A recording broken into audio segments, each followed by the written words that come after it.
Fucking stupid, man.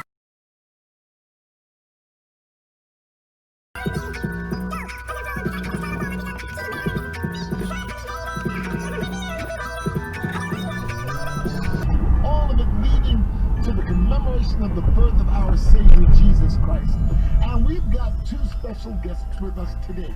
We've got TSA agents all around the world, specifically in Kennedy and LaGuardia, and McCain agents down at the